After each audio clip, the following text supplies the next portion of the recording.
багийнхантайгаа хамтраад нэг жижиг automation to хийсэн. Тэгээд тэрний хадлаар дурталгаа хуваалцахаар эмээ нэг руу сабмит хийсэн манай PC team-ийн багийнхан зөвшөөрсөн байгаа. За тэрний хадлаар яа. За ерөнхийдөө automation гэдэг зүйл бол source of truth гэдэг зүйлгүйгээр бол ер нь хийгдэх ямарч боломжгүй. Тэгээд тэгэхээр source of truth гэдэг зүйлийг бол аль ч компани ямар нэгэн байдлаар бол өөрсдөө заавал бүрдүүлсэн байх шаардлагатай байдаг. Тийм болохоор бид нэр source of truth дээр Netbox гэдэг free open source tool-ыг сонгоод бол хэрэгжүүлээд хийсэн. За тэгээд энэ хүү automation introduction за тэгээд Netbox гэж юу юм хэрхэн энэ зүйлийг хийсэн. За тэгээд тэр процессыг нь юу байсан бэ гэдэг зүйлийн талаар ярина. За mobile operator-уудын хувьд бол mobile backhaul сүлжээ бол хамгийн critical component-уудын нэг байдаг. Тэр нь болохоор radio сүлжээ болон mobile core сүлжээг бол холбодог mobile backhaul сүлжээ байдаг. За үүн дээр нь болохоор олон тооны router-ууд ажилладаг байгаа. За тэгээд 4G болон 5G-ийн үед бол сүлжээг хэлэх томруулах тэр процесс бол маш олноор хийгддэг. За үүн дээр болохоор маш олон тооны router-ыг бид нэр одоо инженерүүд тохируулах шаардлага гардаг. За тэгвэл энэ тохиргооны ажлыг бид нэр энэ хөлбөрүүдийг ашиглаад өөрсдийнхөө ажлыг хөнгөвчлсөн тийм зүйл хийсэн. Энэ нь болохоор Zero Touch Provision гэдэг одоо vendor-уудын юутай бас жоохон ойролцоодоо тиймэрхүү аргачлалсан байгаа.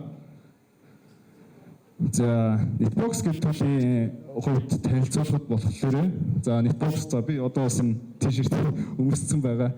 Netbox гэдэг болохоор free open source хийж одоо GitHub-аас юуг аваад source-ыг суулгаад ашиглах боломжтой. За тэгээд ямар ч төрлийн сүлжээг зөвчөж ажиллах боломжтой service provider, enterprise одоо campus бүх зүйлийг бүртгэлийг хийдэг маш олон одоо integration тэрийг ашиглаад янз бүрийн одоо модерн automation төлөвтэй холбоод ажиллах боломжтой. Өөрөөр нь бас фичерүүд нь бас янз бүр байдаг. Тэр фичерүүдийг ашиглаад судлаад ингээд сайжруулад явах боломжтой байдаг. За бидний хийсэн зүйл бол ерөнхийдөө бол background дээр нэг иймэрхүү харагдана. Бид нар аль болох одоо human interaction-ыг хамгийн бага байдлахаар хичээж ажилласан. За planning engineer Netbox гэдэг tool руу датагаа оруулна. Router-ийнхаа мэдээллийг ямар AS number дээр ажиллах юм, ямар IP-ийг ашиглах юм, ямар PRI-ийг ашиглах юм, ямар одоо ISIC-ийн ID ашиглах юм гэдэг юм уу. Тэдгээр мэдээллүүдийг оруулчихна. За мөн хамгийн чухал зүйл нь болохоор төхөөрөмжийн serial дугаарыг оруулж өгнө. Бид нар одоо агуулгаас ямар төхөөрөмж дээр энэ конфиг хийх вэ гэдэг serial дугаарыг оруулж өгнө. Энэ serial дугаарыг барьж аваад Netbox нь өөрөө config generate хийж, тэр config generate хийх нь бас хүн тохиолж шаардлагатай.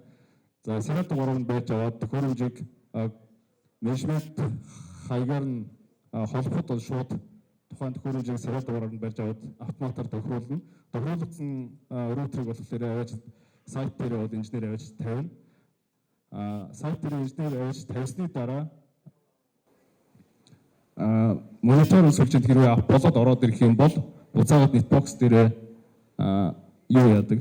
Тагийн сольдог. Эхлээд плана төлөвтэй байсан бол энэ одоо ингээд актив төлөвтэй боллоо шүү гэд тагийн сольдог ийм зүйлийг бол хийсэн байгаа. Энэ дээр хоёрхан газар бол human interaction орж байгаа. Эхлээд бол хүн бол одоо Netbox руу датагаа оруулдаг. Одоо манай датагаа оруулдаг инженерүүдийн ч бас сууж байгаа. Интерфейс сүлжээгээ сайт дээр аваач тавих тэр процессыг бас хүн очиж хийж байгаа. Эдгээр зүйлүүд дээр л хүмүүс оролцож байгаа. За Netbox-аас өөрөө монитор руу апдейт хийх router сайт дээр очиж тавигдсны дараа мониторинг буцаагаад Netbox-аа апдейт хийх эдгээр зүйлсүүд нь за мөн router-ийг config хийх эдгээр зүйлс нь бүгдээрээ ингээд автоматар хийдэг болсон байгаа. За тэгвэл яаж үнийг автоматжуулсан бэ? Яаж үнийг хийсэн бэ гэхээр бид нар Netbox-ийн өөрийнх нь config template гэдэг нэг feature байдаг. За энийг жоохон судлаад үзсэн чинь анх бол бид нар Netbox-ыг зөвхөн төхөөрөмжийн регистр хийхдээ л зориулаад ашиглаж ирсэн. За тэгээд энэ feature-ыг жоохон судлаад үзсэн чинь нэг Jinja template ингээд үүсгэж өгчих юм бол Jinja template-ийн дагуу config-ийг өөрөө generate хийгээд гаргаад ирэх боломжтой. За мөн Zabbix-тэй API-аар хооронд нь холбоод ингээд монитор болон одоо source software-тэй хооронд нь холбох боломжтой юм байна гэдэг зүйлийг харсан байгаа. За үүний дараа болохоор Jinja template бэлдсэн. За Jinja гэхлээр тэр цаана Jinja template бэлдсэн. Наан нь болохоор JSON одоо форматтай одоо config IT байна. За тэгээ энэ хоёрыг ингээд нийлүүлэх юм бол яг ингээд generate хийгдсэн config нь гарч ирнэ гэдэг зүйлээр энэ ингэж харуулж байгаа. За дараагийн хэсэг нь болохоор хэрхэн одоо мониторингтэй холбосон бэ? За энэ зүйл нь бас мангар амархан хийгдсэн. Мөн одоо энэ GitHub дээр юм бэлэн хөөсийг хөгжүүлсэн юунууд байсан. Хөөсийг хөгжүүлсэн одоо кодууд байсан. Эдгээр энэ ашиглал бид нар бол энэ ашиглал суулгаад туршаад үзэхэд ажиллаж байсан. Тэгээд хоёр параметрыг таарж авах юм бол Zabbix руу шууд sync хийж оруулж ирэх боломжтой. За хамгийн эвгүй парт нь болохоор бид нар Netbox-оос Jinja template-ээр generate хийгдсэн config-о төхөөрөмж рүү одоо тохируулах явдал байсан. За энэ дээр бид нар хэрвээ тухайн төхөөрөмжийн management API-г reachable болох юм бол тухайн төхөөрөмжийн serial номерыг шалгаад serial номер нь хэрвээ Netbox дээр байх юм бол Netbox-оос config-ыг татаж аваад татаж авсан config-ыг буцаагаад device руугаа шарах юм үйлдэлийг бол манай одоо нэг инженер өөрөө Python дээр бичиж хийсэн байгаа. За хэрвээ serial нь таарахгүй байх юм бол төхөөрөмжийг бол тохируулахгүй. За тэнцээ бол одоо алдаа гарсан хэсэг нь харагдж байна. Энд чинь болохоор төхөөрөмжийн serial таарад config нь аль Netbox дээр generate хийгдсэн. Тэр config автоматар бол хийж байгаа зүйл нь харагдж байна.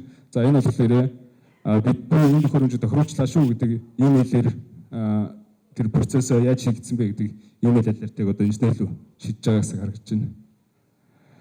За тэгвэл энэ зүйлийг бид нар яг сольжны орчинд нь яаж бүтээсэн бэ гэхээр Netbox болон Python одоо ажиллаж байгаа нэг виртуал машин үүсгэсэн. Энэ виртуал машин нь болохоор цаашаа хоёр VLAN үүсгээд vendor to spring management сүлжээг бол бэлдээд гаргаад өгсөн байгаа. Энэ management сүлжээгээр дамжаад тэр сүлжээнд хэрвээ ямар нэгэн IP reachable болох юм бол шууд тохиргоо байдаг ийм зүйлийг бол хийсэн байгаа.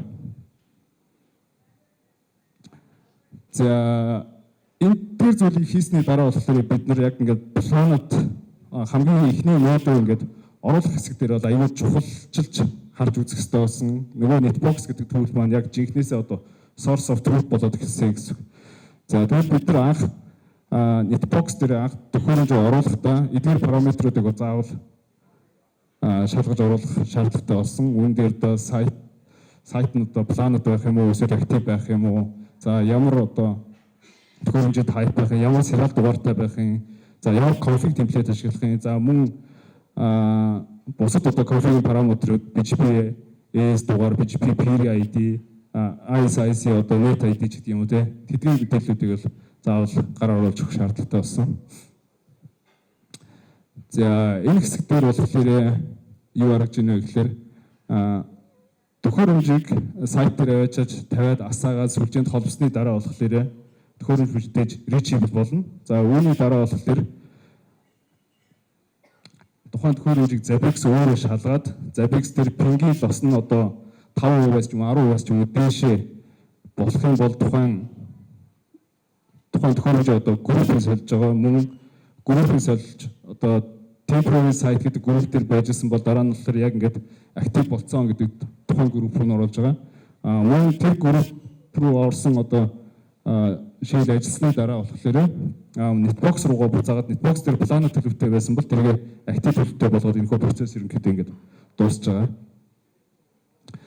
За сая бол backend дээр харагдсан одоо энэ болохоор статус нь хэрхэн солигдож байна гэдэг нь харагдж байна. Тэгээ өмнө нь болохоор Netbox дээр планет төлөвтэй байсан бол саяны backend дээрх энэхүү шийдлүүд ажилласны дараа болохоор статус нь актив болоод сайтын нэр нь өөрчлөгдөж байгааг та бүхэн харж байгаа. За тэгээд энэхүү жижиг ажлыг хийхэд бол миний оролцоо амар бага байсан. Би бол зөвхөн хүмүүстэй таск өгсөн. Тэгээд тэр нэг Jinja template-ийг яаж ажиллахыг ингээд хийсэн. За хамгийн их ажил хийсэн хүмүүс энэ хоёр талд харагдаж байгаа. Энэ хоёр хөнгөө би энэ тайзан дээр гарч ирэх боломжгүй байсан. За нэг хүн маань болохоор Батмагна гэдэг манай одоо план инженер байгаа. Нэг хүн маань одоо Жавхлан төгс гэдэг манай бас дипломт инженер байгаа.